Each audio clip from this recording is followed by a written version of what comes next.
सालों साल तपस्या करके पाया है। दाजी की बातें खास तौर पर बाबूजी महाराज से पाई गई सीख से ताल्लुक रखती हैं।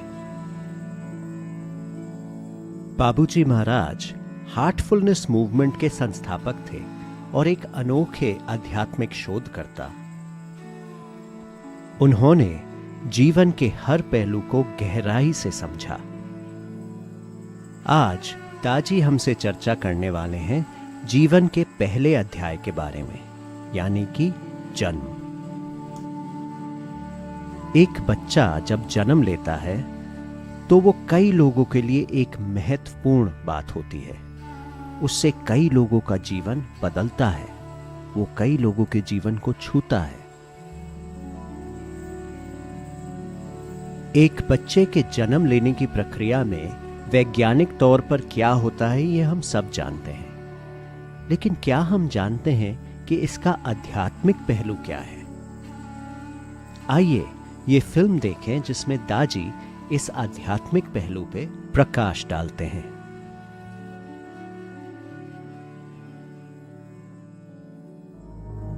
बहुत सी आध्यात्मिक धाराएं एक ऐसे अस्तित्व की बात करती हैं जो हमारे अंदर है, जिसे आत्मा या प्राण शक्ति, रूह या आत्मन कहते हैं।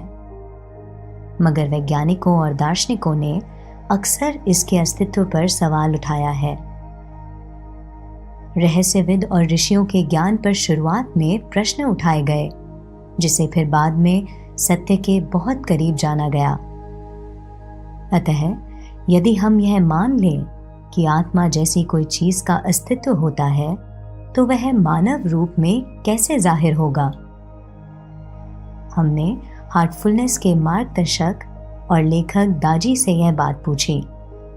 गर्भधारण के समय माता पिता के भाव के अनुसार उनके आसपास एक सूक्ष्म स्पंदन स्तर वाला क्षेत्र बन जाता है। यह क्षेत्र वैसी आत्मा को आकर्षित करता है जिसका स्तर उससे मिलता जुलता हो। ये ऐसा नहीं कि कोई आए और कहे कि ये लो, मैं इस आत्मा को इस परिवार के लिए लेकर आया हूं। जिस आत्मा का स्पंदन स्तर उससे मिलेगा वही आकर्षित होगी। ये एक ताले और चाबी की तरह सटीक बैठता है। एक शुक्राणु का अंडे से मेल के साथ मानव जीवन शुरू होता है। यह एक जैविक प्रक्रिया है जिसके परिणाम स्वरूप बच्चा जन्म लेता है। इस प्रक्रिया के दौरान आत्मा कहाँ होती है? ये आत्मा मां के गर्भ के आसपास मंडराती रहती है। आनुवांशिक प्रक्रिया तो शुरू हो जाती है, लेकिन बाहर गर्भ के आसपास रहने से अब यह आत्मा महत्वपूर्ण हो जाती है और वो अपना बल लगाना शुरू कर देती है। ये अब जीव कोशों के विभाजन की गति को बढ़ा देती है। सबसे महत्वपूर्ण अंग जिसका गठन होता है वो हृदय है, और फिर इस हृदय से धीरे धीरे बाकी के अंगों को पोषण मिलने लगता है। यौगिक विज्ञान के अनुसार भौतिक शरीर के साथ साथ आध्यात्मिक शरीर का भी विकास होता है और प्राण शक्ति के बहाव के लिए एक संचार का रास्ता पैदा होता है। जहां ऐसे कई सारे रास्ते मिलते हैं, वहां ऊर्जा का भंवर बन जाता है। आध्यात्म में इन्हें चक्र और बिंदु कहते हैं। हालांकि बहुत सी यौगिक परंपराओं में इन्हें 7 महत्वपूर्ण चक्रों के रूप में जाना जाता है। हार्टफुलनेस जैसी कुछ परंपराएं हैं जो और भी कई बिंदुओं और उपबिंदुओं की बात करते हैं।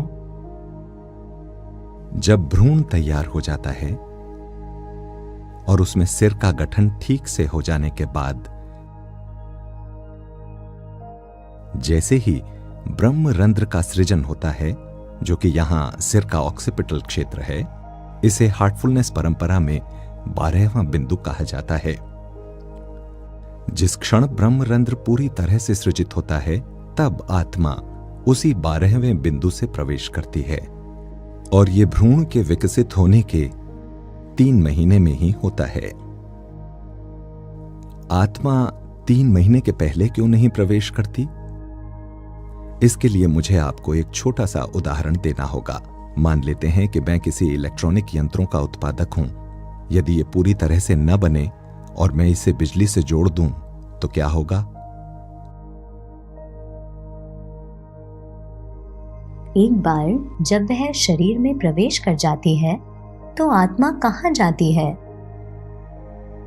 क्या ये पूरे शरीर में होती है? अक्सर आध्यात्मिक यात्रा को बिंदुओं या चक्रों में अंतःकरण के फैलाव के रूप में वर्णित किया जाता है। तो आत्मा असल में कहाँ रहती है? हृदय आत्मा का स्थान होता है। यही वो जगह है जहां वो रहती है। इस हृदय के माध्यम से ही वो हमारे तंत्र के सभी चक्रों और साथ ही दूसरे आयामों तक पहुंचती है जिनका हम अनुभव नहीं कर पाते। हमें बहुत सारे भौतिक और सूक्ष्म आयामों को तय करना होता है। जब हमारी यात्रा हृदय से शुरू होती है, इसका अर्थ है कि आत्मा की ऊर्जा अब ऊपर की तरफ चलने लगी है। अब जब आत्मा की ऊर्जा ऊपर की तरफ चलने लगती है और आत्मा चक्र पर जाकर स्थित होती है, तो क्या वाकई आत्मा वहां चलकर जाती है? नहीं, ये वहां नहीं जाती।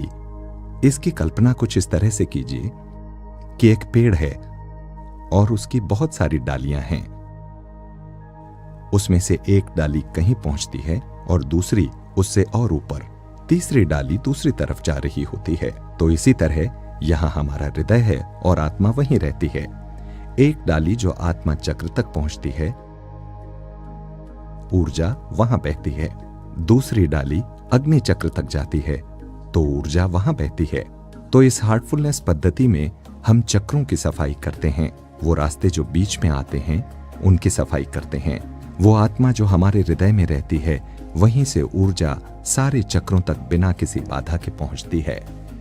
बहरहाल दाजी अपना ये दृष्टिकोण किसी पर लादना नहीं चाहते।